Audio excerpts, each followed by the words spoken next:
ወመንፈስ ቅዱስ አሃዱ አምላክ አሜን። እግዚአብሔር ደቂ ናይ ድንግል ማርያም ፈተውቲ እምላዕ ዓለም ዘለኻትኩም ብሕያው ኣምላኽና ብቅዱስ እግዚአብሔር ፍጹም ብዝኾነ ሰላምታ ሰላም እብለኩም ኣለኹ። ከመይ ውዒላትኩም ከመይ ቀኒኻትኩም? ኣሜን። ቅዱስ ኣምላኽና እግዚአብሔር ክብርን ምስጋናን ኣምልኾትን ውዳሴን ንዕኡ ይኹነልና። እግዚአብሔር ኣምላኽና ፈቃድ ንሎም ምሸት እንነጋገረሉ ናይ ትምህርትና ኣርእስቲ እንገብሮ መንፈሳውነት ብዝብል ይኸውን። መንፈሳውነት እንታይ ማለት እዩ ብዝብል ሓሳብ ተለዓዒልና ናይ እግዚአብሔር ቃል ክንነጋገር ኢና እሞ እግዚአብሔር ትዝጠቅምን ትዝጥዕምን ቃሉ ክምህረና ሰናይ ፈቃዱ ይኹንልና።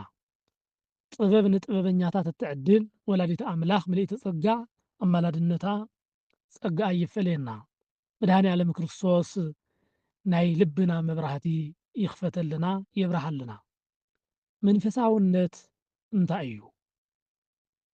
መብዛሕቲና መንፈሳውነት እንታይ ማለት እዩ ኢልና ክንዛረብ ከሎና ክመጽኡልና ዝኽእሉ ሓሳባትን ነገራትን ኣለዉ።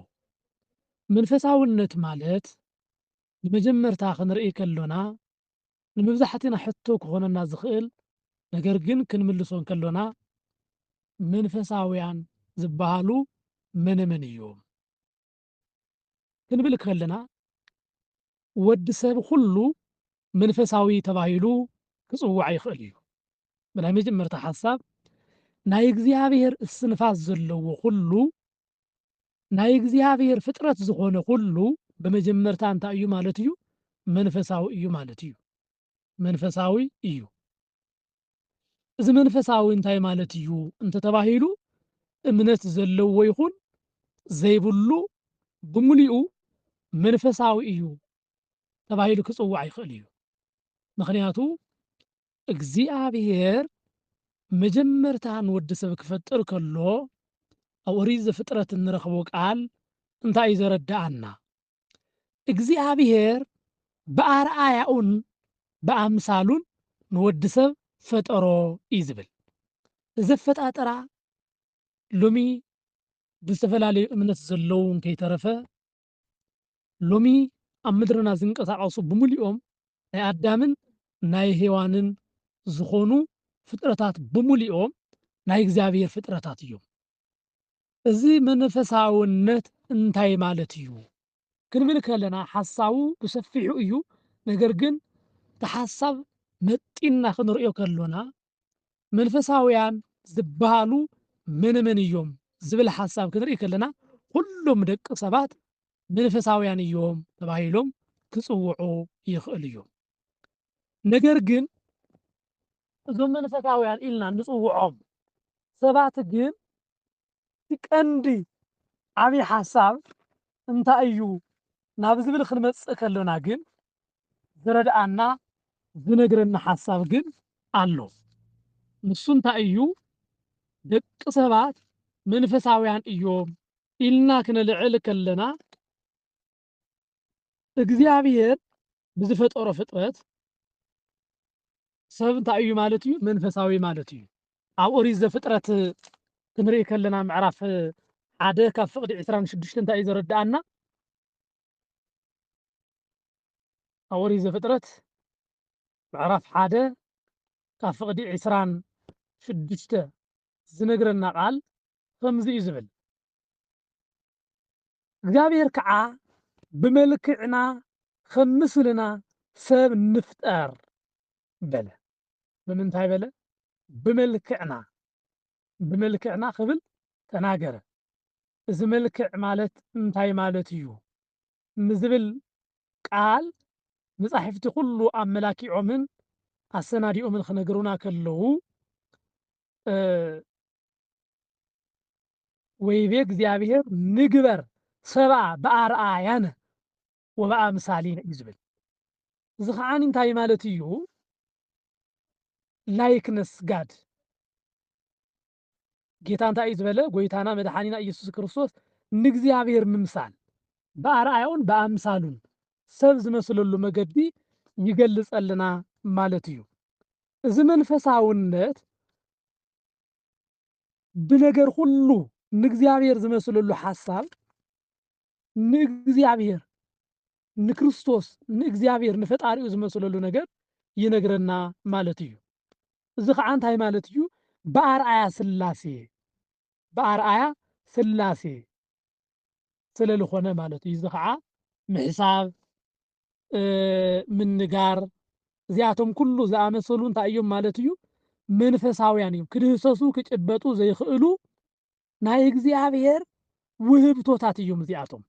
ስለዚ ሰው ብጠቕላላ ወዲ ሰብ ብጠቕላላ እንታይ ተባሂሉ ክፅዋዕ ይኽእል እዩ ማለት እዩ? መንፈሳዊ ተባሂሉ ክፅዋዕ ይኽእል እዩ። ንኣብነት መንፈሳዊ እዩ ካብ ዘብህሎ ንወዲ ሰብ ህሊና እዩ። ህሊና ብእግዚአብሔር ሓሳብ ናይ እግዚአብሔር መንፈስ ናይ እግዚአብሔር ውህብቶ ስለዝኾነ ህሊና ስለ ዘለዎ ወዲ ሰብ እንታይ ይኾነሎ ማለት እዩ? መንፈሳዊ ተባሂሉ ክፅዋዕ እዩ ማለት እዩ። ነገር ግን ብዋናነት መንፈሳውያንን ዘይመንፈሳውያንን ተባሂሎም ክፅውዕዎም ዝኽእሉ ነገራት ግን ሓደ ሰብ መንፈሳዊ እዩ ኢልና ክንዛረብ ከሎና ብስጋኡ በደሙ ዝኸበረ መንፈሳዊ እዩ ኢልና ክንፅውዕ ንኽእል ኢና። ምግባር ምስ ሃይማኖት ዘጠቓለለ እዩ መንፈሳዊ ክንብል ንኽእል ኢና።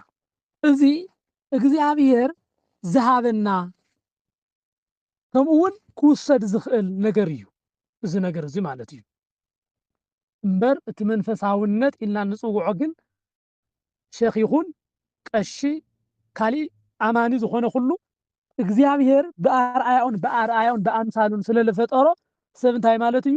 መንፈሳዊ እዩ ኢልና ምውሳድ ንኽእል ኢና ማለት እዩ። እዚኣ ኩላትና ክንሕዛ ዝግብኣና ወዲ ሰብ መንፈሳዊ እዩ ኢልና ክንፅውዕ ከለና ማንም ስለለይኮነ ዘይኮነስ ሰብ ብምዃኑ ጥራይ እንታይ እዩ ማለት እዩ? መንፈሳዊ እዩ። መንፈሳውነቱ ብስላሴ ኣርኣያ ስለ ዝተፈጠረ ዝብል እዩ ተቐዳማይ። ብኻልኣይ መገዲ ግን ወዲ ሰብ ንእግዚአብሔር ዝመስለሉ መንፈሳዊ ዝበሃለሉ ግን ሃይማኖት ምስ ምግባር እንተሒዙ እዩ። ሃይማኖት ምስ ምግባር እንተሒዙ እዚ ሰብ እዚ መንፈሳዊ እዩ ተባሂሉ ክፅዋዕ እዩ። እዚ መንፈሳውነት ከዓ በርብዓን ብሰላሳን በርብዓን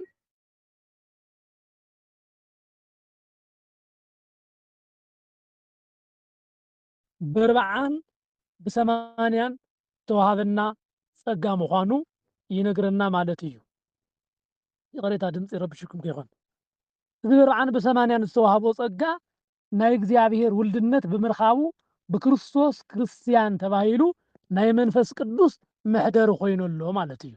ስለዚ እዚ ካልኣዋይ ደረጃ ዝረኣናዮ ብሃይማኖት ብምግባር ኢልና ዝፀዋዕናዮ መንፈሳውነት ግን ብምግባር ወይ ከዓ ብምዃን ክሓድረና ዝኽእል ናይ እግዚኣብሔር መንፈስ እዩ። እቲ ካልእ ግን እቲ ናይ መጀመርታ ግን ሰባት ክርስቲያን ስለዝኾኑ ንእግዚኣብሔር ስለለይተቐበሉ ኣይኮነን። ንኣብነት ምርኣይ ይከኣል እዩ። ፀሓይ ብርሃን ቀትርን ለይትን ማይ እዚኣቶም ኩሉ ናይ እግዚኣብሔር ሰባት ስለዝኾኑ ናይ እግዚኣብሔር ፍጥረት ስለዝኾኑ ደቂ ሰባት ብእግዚኣብሔር ውህብቶ ዝረኽብዎም እዮም። እቲ መንፈሳውነት ውልደት ግን ብእግዚኣብሔር ኣምላኽ ዝተዋሃበ ምዃኑ የረድኣና ማለት እዩ። ብኻልእ መገዲ መንፈሳውነት ክንብል ከለና እንታይ ማለትና እዩ? መንፈሳዊ ሰብ ዝበሃል እንታይ እዩ? እዚ ብመብቱ ዘይከራኸር መሰሉ ዘይኽብር ስቑኢሉ ኣብ ዓለም ብዘይ መብት ዝነብር ማለት እዩ? ወይ ከዓ መንፈሳዊ ዝመስል ካባ ክዳን ተኸዲኑ ውሽጡ ግን ሃይማኖትን ምግባርን ዘይብሉ ሰብ ድዩ ናብ ዝብል ሓሳብ ከዓ የምፅኣና። ብዙሕ ግዜ መንፈሳውነት መንፈሳውያን ሁኑ ክንበሃል ከለና ናይ እግዚኣብሔር ቤተ መቕደስ ናይ እግዚኣብሔር መሕደሪ ሁኑ ማለት እዩ። እዚ ናይ እግዚኣብሔር መሕደሪ ማለት ባዕልትና እግዚኣብሔር ናባና ክሓድር ናባና ክመፅእ እንገብሮ ፃዕሪ ምዃኑ እዩ ዘረድኣና። ነገር ግን መንፈሳውነት ክበሃል ከሎ እንታይ ማለት እዩ? ስራሕ ዘይምስራሕ ዝመስለና ንጽህናኻ ዘይምሕላው ዝመስለና ካሊእ እቲ ዘመናዊነት ዘይምኽታል ስልኪ ድዩ ካልኦት ነገራት ዘመናውያን ዝኾኑ ነገራት ዘይምጥቃም ዝመስለና ከዓ ኣሎና። እቶም ኣይኮነን። መንፈሳውነት ማለት ነዊሕ ቀሚስ ተኸዲንካ ንጽህናኻ ብዘይምሕላው ዓለማዊ ዝኾኑ ነገራት ብዘይምጥቃም ስልጣነ ብዘይምኽታል ዝመፁ ነገራት እንገብሮም ነገራት ኣይኮኑን። እዚ መንፈሳውነት ካብ ኣስመሳልነት እንርሕቐሉ ህይወት ደኣ እምበር ኣብ ዓለም ኮይንና ነገር ግን ንዓለም እምብለ ኢልና እንነብረሉ ህይወት ማለት እዩ መንፈሳውነት ብካልእ መገዲ። ኣብ ዓለም ኮይንና መንፈሳውያን ኢና ክንብል ከለና ኣብ መንግስቲ መስሪያ ቤት ኣብ መንግስቲ መሳርሒ ኣብ ዓለም ኣብ ትምህርቲ ኩሉ ኮይንና ነቲ ናይ መጀመርታ መንፈሳውነት ዝብልናዮ ሰባት ኮይንና ብምፍጣርና ናይ እግዚኣብሔር ኣርኣያን ምስላን ዘሎና ብምዃንና እግዚኣብሔር ብዘይምሕዛን እንነብሮ ህይወት እዩ መንፈሳውነት ዝበሃል።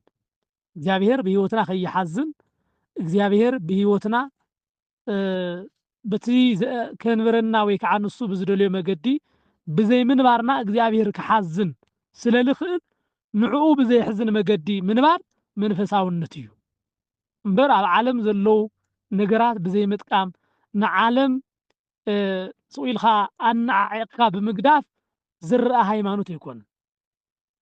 ቀደም ብዙሕ ነገር ኩሉ እቶም ናብ ዓለም ዝመፁ ስልጣኔታት ኩሉ ንዓኣቶም ዝጥቀም ኩሉ ካብ መንፈሳውነት ዝወፀ እዩ ዝበሃል ኣተሓሳስባ ነይሩ። ከምኡ ኣይኮነን። መንፈሳውነት ማለት ኣብ ዓለም ዝመፁ ነገራት ኩሉ መርሚሩን ኣጻርዩን ከምኡውን እቶም ናይ ጥፋት መሳርሕቲ ዝኾኑ ናብ ጥቕሚ ናብ መንፈሳውነት ጥቕሚ ክልውጥ ዝኽእል ሰብ እንታይ ክበሃል ይኽእል እዩ ማለት እዩ? መንፈሳዊ ክበሃል ይኽእል እዩ። መንፈሳዊ ክበሃል ይኽእል እዩ። ነገር ግን ናብ እግዚኣብሔር እንዳተመላለሰ ኣብ ቤተ መቅደስ ኮይኑ ኣብ ሰንበት ትምህርቲ ቤት ኮይኑ ኣብ ዝተፈላለዩ ማሕበራት ተጠርኒፉ እውን ንዓለም ዝመስል እንተኮይኑ ስለ መንፈሳዊ ቃል ኣብዚሑ ዋላ እንዳተናገረ ዘይነብር እንተኮይኑ እዚ ሰብ መንፈሳዊ ክበሃል ኣይኽእልን። ስለዚ መንፈሳዊ ማለት ንእግዚኣብሔር ዝግዛእ ንእግዚኣብሔር ዝኽተል ሕሊና ዘለዎ መንፈሳዊ ተባሂሉ ክፅዋዕ ይኽእል እዩ ማለት እዩ። ዓለም ስለ ዝሰልጠነት ዓለም ስለ ዝሰፍሐት ብዙሕ ነገር ኣብ ዓለም ስለ ዝተፈጥረ በዚኣቶም ነገራት ኩሉ ከይተሰናኸለ ከይተጋገየ ንእግዚኣብሔር ዝነብር ንእግዚኣብሔር ዝግዛእ ሰብ መንፈሳዊ ተባሂሉ ክፅዋዕ ይኽእል እዩ ማለት እዩ። እግዚአብሔር ኣምላኽ መንፈሳውነትና ይጠናኽረልና። ነገር ግን በአንደበትና ጥራይ እንዳተናገርና ንኻልኦት እንዳመሃርና ኣባና ግን ጥር እትብል ንእሽተን ነገር እንኳ መንፈሳውነት ዘይሃልያትና ንሕና ኣስመሰልቲ ኣምሰሉ ደኣ እምበር መንፈሳውያን ተባሂልና ክንፅዋዕ ኣይንኽእልን። ኣብ ዓለም ብዙሓት ነገራት ኣለዉ። ብሕልፊ ኣብ ኣገልግሎት ናብ ቤተ መቅደስ ዝቐርቡ እንቐርብ ሰባት ንእሽተን ካብ ናይ ዓለም ሰባት ኢና ንፅውዖም ማለት መንፈሳውያን እዮም። ነገር ግን ካብ መንፈሳዊ ህይወት ንእሽተን ዝረሓቑ ሰባት ንሳቶም ዝፈርሕዎ ንሕና ንዳፈሮ ነገር ኣሎና። እዚ መንፈሳውነት ዝመስል ኣለባበሳና ኣነጋግራና ግን ናብ ኣምሰሉ ህይወት ዝቕይረና ኣጋጣሚታት ኣለዉ። እዚኣቶም እንታይ እዮም? ብኣፍና እንዛረብ ብህይወት ዘይንነብር ሰባት ኣምሰሉ ተባሂልና ኢና ንፅዋዕ ማለት እዩ። ካብ ከምዚ ዓይነት መንፈሳውነት ካብ ከምዚ ዓይነት ሰብእና መድሃኒ ዓለም ይሰውረና። ብሓቂ መንፈሳውያን ስርሖም እንታይ እዩ?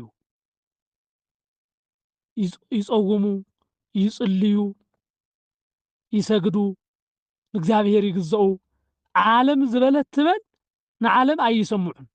እዚኣቶም መንፈሳውያን ተባሂሎም ይፅውዑ። እዚ ናይ መንፈሳውያን ሓሳብ ክንርኢ ከለና መንፈሳውያን ነገሮም ሁሉ ብሕቡእ እዮም ዝገብሩ ዓለም ረኣየኒ ኣይረኣየኒ ብዘየገድስ ንእግዚአብሔር እዮም ዝነብሩ ንሕሊናኦም እዮም ዝነብሩ ንዝተዋሃቦም ጸጋ እዮም ዝሰርሑ መንፈሳውያን ስለዚ መንፈሳውነት እንታይ ማለት እዩ ክንብል ከለና መጽሓፍ ከም ዝነግረና ብኩሉ ሓይልና ብኩሉ ዓቕምና ብኩሉ ኣእምሮና ንእግዚአብሔር ምግዛእ ንእግዚአብሔር ምዃን እንተኽኢልና ንሕና እንታይ ኢና ማለት እዩ መንፈሳውያን ተባሂልና ክንጽዋዕ ንኽእል ኢና ማለት እዩ እንታይ ተባሂልና ክንጽዋዕ ንኽእል ኢና መንፈሳውያን ንእግዚአብሔር ዘይስማዕማዕ ነገር ሁሉ እንጸልእ ንእግዚአብሔር ዘይጥዕሞ ነገር ሁሉ እንጽየፍ እንተኾይንና ንሕና መንፈሳውያን ኢና ንበሃል ማለት እዩ መንፈሳውያን ኣብ ማንም ፍርዲ ኣይፈርዱን ቅድሚ ነገራት ምጽራዮም ሓንቲ ነገር እንኳ ኣይዛረቡን ብነገር ሁሉ ንነገራት ዋጋ ይኸፍሉ ሰናይ ነገር ካብ ምንጋር ወፃኢ ክፉእ ቃል ካብ አንደበቶም ኣይወፅእን ናይ መንፈሳውያን ባህሪ እዩ ናይ ዓለማውያን ባህሪ ግን ዓለማውያን ክንብሎም ከለና መንፈሳውያን መሲሎም ኣብ ዘለው ኢና ንነጋገር ዘለና ሓዚ መንፈሳውነት ብተግባር ዝነብሩን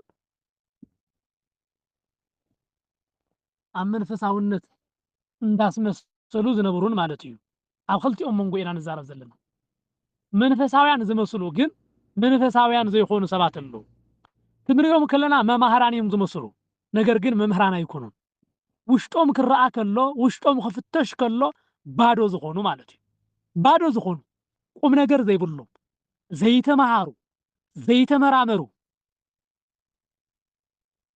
ናይ ቤተ ክርስቲያን ምንጭ ዝኾነ መጽሓፍ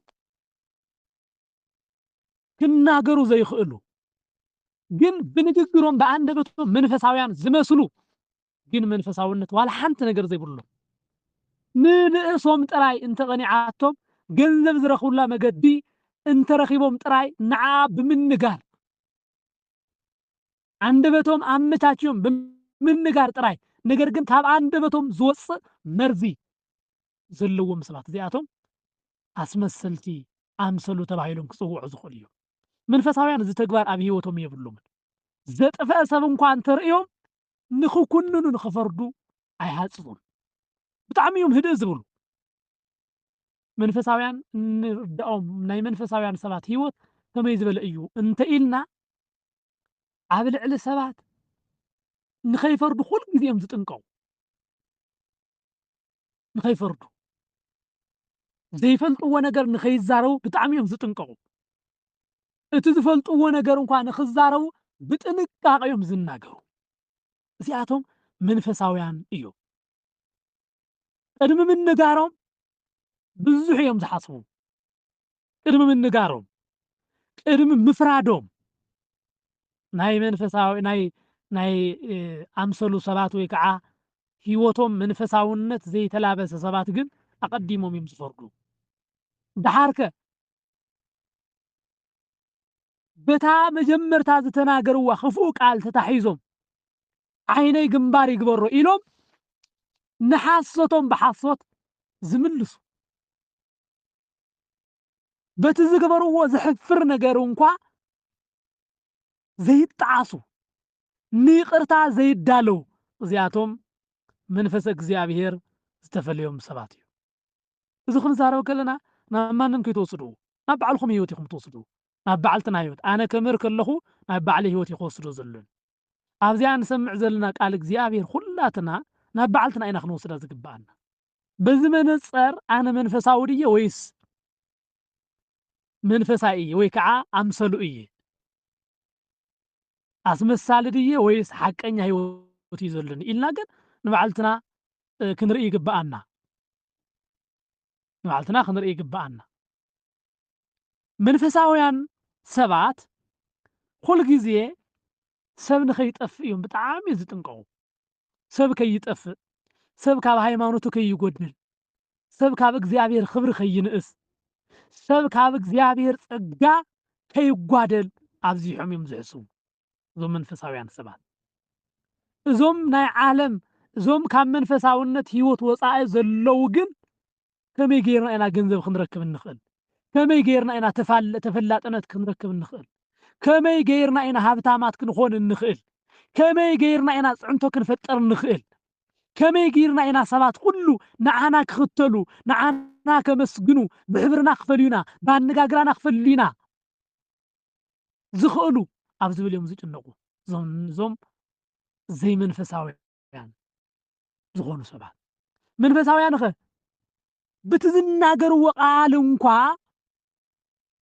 ዋላስ ከምሩስ ከለው እንተስ ፕሮግራም ክመርሑ ከለው እንተስ ኣብ ጉባኤ ክርከቡ ከለው መምሃራን ይኹኑ ምእመናን መንፈሳውያን ዝኾኑ ካብ ልቢ ንነገራቶም ሁሉ ኣዝዮም ዝጥንቀቁ እዚኣቶም መንፈሳውያን ተባሂሎም ይጽውዑ ነገር ግን ዘይመንፈሳውያን ዝኾኑ ግን መድረኹን ተረኺቦምዎ ዕድሉን ተረኺቦምዎ ንሰባት ካብ ምውራድ ክብሪ ሰባት ካብ ምዝላፍ ሓሊፎም እውን ንቦታት ሓሊፎም እውን ንመምህራን ሓሊፎም እውን ንጳጳሳት ሓሊፎም እውን ንቅዱሳን ንኽፃረፉ ንኽወቕሱ ንኽዘልፉ አንደበቶም ምንም ኣይስምዑን ንሳቶም ዘይሰርሕዎ ጉባኤ ይኮነን ንሳቶም ዘይመሃርዎ ትምህርቲ ኣይኮነን ንሳቶም ዘይተናገርዎ መልእኽቲ ኣይኮነን እዚኣቶም መንፈሳውያን ወይ ከዓ ዓለማውያን ኣምሰሉ ተባሂሎም ዝጽውዑ እዮም ብማንም ደረጃ ዘሎ ማለት እዩ ብምንም ደረጃ ዘሎ ካብ እግዚአብሔር ክብሪ ናይ በዓልቶም ክብሪ ካብ ናይ እግዚአብሔር ፍቅሪ ናይ በዓልቶም ፍቅሪ ሰብኹ ሰባት እዚኣቶም ኣምሰሉ ተባሂሎም ክጽውዑ ይኽእሉ እዮም ማለት እዩ መንፈሳውነት ግን እንታይ እዩ ክንብል ከለና ቅድሚ ንዓይ ንኻልኦት ዝብል ተሓሳስባ ዘለዎ ሰብ መንፈሳዊ ተባሂሉ ክጽዋዕ ይኽእል እዩ ማለት እዩ መንፈሳውያን ሰባት ንነገራት ሁሉ ብምስትውዓል ንነገራት ሁሉ ናብ እግዚአብሔር ብምትሕልላፍ እዮም ዝዋጽኡ ዝተበላሸዎም ነገር እንኳን እንተርእዮም ብቕንዕና ነገር ከስተኻኽሉ ይጽዕሩ መንፈሳውያን ሰባት ኃጢአት እንኳን ተሰርሑ ንስሐ ንምእታው ይጓየዩ ኃጢአቶም ብምሽፋን ምንም ከም ዘይገበሩ ምንም ከም ዘይበደሉ ብኻልእ ኃጢአት ኣይሽፍኑን እዞም መንፈሳውያን ሰባት በቲ ዝሰርሕዎ ኃጢአት በቲ ዝበደልዎ በደል በቲ ዝሰርሕዎ ጥፍዓት ንእግዚአብሔር እዮም ዝለማመጡ ንእግዚአብሔር እዮም ዝልምኑ እዚኣቶም መንፈሳውያን ተባሂሎም ይጽውዑ ማለት እዩ እቲ መንፈሳዊ ወይ ከዓ ናይ ዓለም ሰብ እቲ መንፈስ እግዚአብሔር ዘይብሉ ግን ሰርሖ ነገር ሁሉ ሰብ ተዘይሰሚዕዎ ሰብ ተዘይርእይዎ ኩሉ ግዜ ዝጭነቕ ማለት እዩ ኩሉ ግዜ እንታይ ይኾን ማለት እዩ የጨንቆ ኩሉ ግዜ ሓሳብ ይኾኖ ኩሉ ግዜ እንታይ እየ ሰሪሐ ስራሕዎ ስራሕስ ሰብ ርእዩለይ ድዩ ኣይረኣየለይን ክዳነይ ጥዒሙለይ ድዩ ኣይጠዓመለይን ኣለባብሳይ ንሰባት ይስሕብ ድዩ ኣይስሕብን እዚ ካብ እግዚአብሔር መንፈሳውነት ዘይብሉ ሰብ እዚኣቶም ይገብር ማለት እዩ እዚ መንፈሳውነት ዘይብሉ ሰብ ካብ እግዚአብሔር ብዝርከብ ጸጋ ካብ እግዚአብሔር ብዝወሃብ ክብሪ ከይኾነስ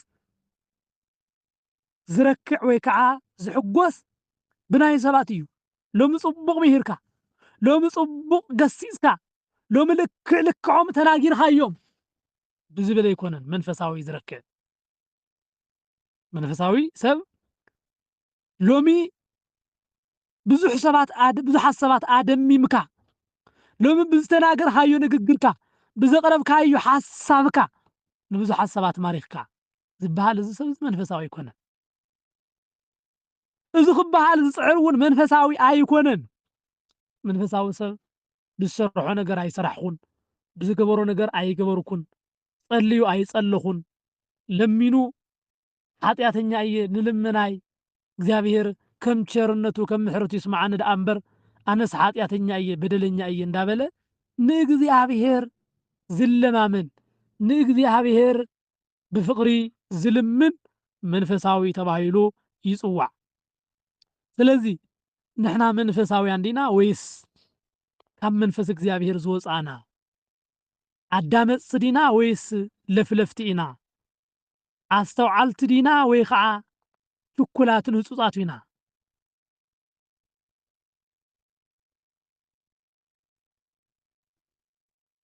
ኣፅላእላእቲ ዲና ወይስ መኸርቲ ኢና? ንኩሉ ብሓሳብ ደረጃ እነውፅእ እነውርድ ዲና ወይስ ኩሉ ነገር ብፀጋ ንቕበል ኢና? መንፈሳውያን ሰባት ኩሉ ግዜ ስለተነገረ ነገር ከም እግዚአብሔር ሓሳብ እዮም ዝትርጉምዎ። ብዘገርምን ብዘደንቕን ናይ መንፈሳውያን ሰባት ባህሪ ሰባት እንኳ ሕማቕ ነገር ተተናጊሮም ብምንም ነገር ብቅኒ ኣይትርጉምዎን፣ ብቁኑዕ መገዲ ይትርጉምዎ። ሎሚ ነገር እንዳሰንጠቕና ነገር እንዳተርተርና እቲ ዘይተባሃለ ከምዚ ተባሃለ፣ እቲ ዘይተነግረ ከምዚ ተነግረ፣ እቲ ዘይተገብረ ከምዚ ተገብረ እንዳገበርና ኣብ እንናገረሉ ህይወት ዘመን ኢና ዘለና እሞ መንፈሳዊ ሰብ ግን ከምኡ ኣይኮነን። መንፈሳዊ ሰብ ከምኡ ኣይኮነን።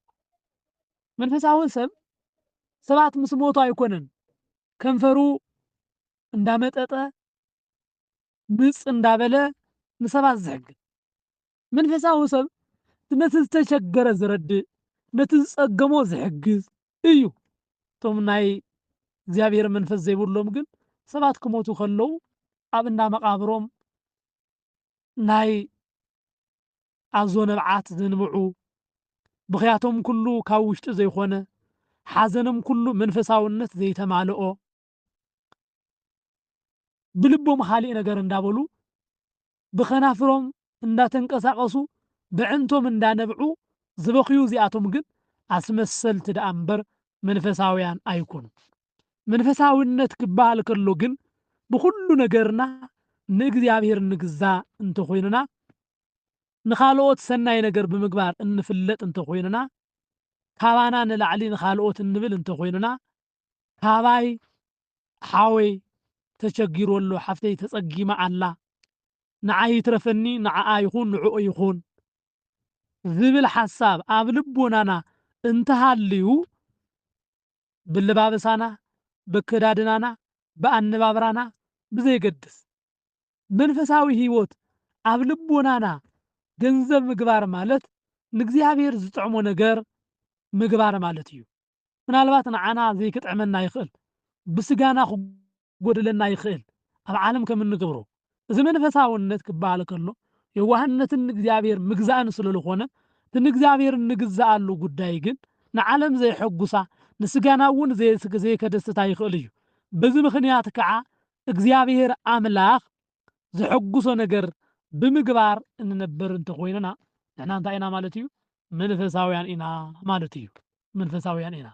ስጋና ዝምነዮ ናትና ሓሳብ ስጋ እንደልዮ ሓሳብ ጥራይ ንፍፅም እንተኮይንና ግን ንሕና ፍፁም መንፈሳውያን ክንበሃል ኣይንኽእልን እዩ እቲ ዋና ሓሳብ። መንፈሳውያን ክንበሃለሉ ንኽእል ግን መንፈሳውያን ክንበሃል ንኽእል ግን ሓሳብ እግዚአብሔር ናይ መጽሓፍ ሓሳብ ናይ እግዚአብሔር ሓሳብ እንፍፅም ሰባት እንተኮይንና ንሕና መንፈሳውያን ኢና። ብቐሊሉ ትምህርትና ንምጥቕላል ዝኣክል መንፈሳውያን ሰባት ብኸመይ እዮም ዝፍለዩ ተተባሂሉ ካብ በዓልቶም ንላዕሊ ንኻልኦት ዝሓስቡ፣ ካብ ክብሮም ንላዕሊ ክብሪ እግዚአብሔር ዘጨንቆም፣ ካብ ናይ በዓልቶም ክብሪ ንላዕሊ ናይ ሰብ ክብሪ ዘጨንቆም፣ ካብ ጥቕሞም ንላዕሊ ናይ ሰብ ጥቕሚ ዘጨንቆም፣ ካብ ጥቕሞም ንላዕሊ ናይ እግዚአብሔር ክብሪ ዘጭንቆም፣ ካብ ናታቶም ዝና ንላዕሊ ናይ እግዚአብሔር ዝና ናይ እግዚአብሔር ክብሪ ክንገር ዘሐጉሶም፣ ንበዓልቶም ከም ኢምንት ከም ተራ ዝቆፅሩ ሰባት እንተኮይኖም እዞም ሰባት እዚኣቶም መንፈሳውያን እዮም ማለት እዩ። ብኣንጻር ወይ ከዓ ብተቃራኒኡ እንተኮይኖም ሰባት ግን ዋላ መንፈሳውያን ኢና እንተበሉ፣ ዋላ ኣገልግልቲ እግዚአብሔር ኢና ተበሉ፣ ዋላ ናይ እግዚአብሔር ጠበቃታት ኢና እንተበሉ፣ ዋላ ናይ እግዚአብሔር ሞቲ ኢና እንተበሉ፣ ብተግባር እግዚአብሔር ስለለይመሰሉ ግን እዞም ሰባት እዚኣቶም እንታይ ኮይኖም ኣሎ ማለት እዩ?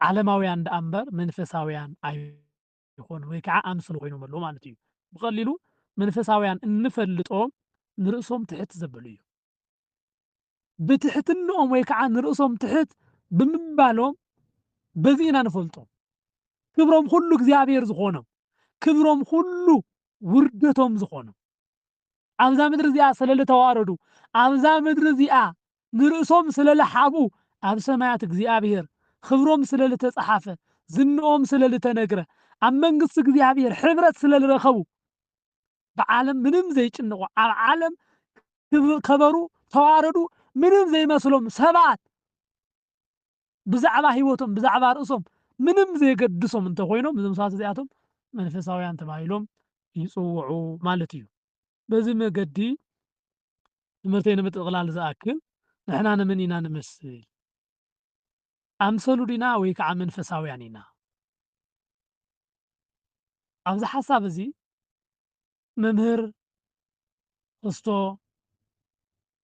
ብፁዕ ሊቀ ጳጳስ እገሌ ወይ ከዓ ከም ዝበለት ሓፍተይ ከም ዝዓለ ሓወይ መንፈሳዊ ድዩ ኣይኮነን ኢልና ንግምግመሉ ከይኮነስ ንርእስና ንግምግመሉ ሓሳብ እዩ እዚ ኩላትና ናብ መን ኢና ክንርኢ ማለት እዩ ናብ ባዕልትና ኣነ ኣምሰሉ ድየ ወይ ከዓ መንፈሳዊት እየ መንፈሳዊ እየ እንታይ እዩ ዝመስል ናተይ ሂወት ካብ ሕጂ ዝነበርኩዎ እስካብ ሕዚ ይመላለሶ ዘለኹ ሂወተይ ንመን እዩ ዝመስል እንታይ ኸ እዩ ዝመስል ዝብል ሓሳብ ኣብ ልቦናና ክንርኢ ይግባአና ንሕና ንመን ኢና ንመስል ዝብል እዩ መንፈሳዊ ድየ ወይስ ከዓ መንፈሳይ እየ መንፈሳይ ማለት ኣምሰሉ ማለት እዩ መንፈሳዊ ግን እግዚኣብሔራዊ ሓሳብ እግዚኣብሔር ዘለዎ ከም ልቢ እግዚኣብሔር ዝነብር ከም ፈቃድ እግዚኣብሔር ዝነብር ማለት እዩ በዛ መሰረት ሎሚ ምሽት ብዝተነጋገርናላ ሓሳብ ከም መልዓሊ ገይርና ንርእስና ክንግምግም ከለና ኣነ ንመን እዩ ዝመስል መንፈሳዊ ድየ ወይስ ከዓ መንፈሳዊት ድየ ወይ ከዓ መንፈሳይት መንፈሳይ እየ ኢልና ግን ንርእስና ክንግምግም እትገብረና እያ እዛ ሓሳብ እዚኣ ሕቶ ሃልያትና ሕቶና ተቐባቢልና ናብ መወዳእታ ትምህርትና ክንኸድ ኢና ሰማዕናዮ መድኃኔዓለም ኣብ ልቦና ይፀሓፈልና ወስብሐት ለእግዚአብሔር ወለወላዲቱ ድንግል ወለመስቀሉ ክቡር እግዚአብሔር ያክብረልና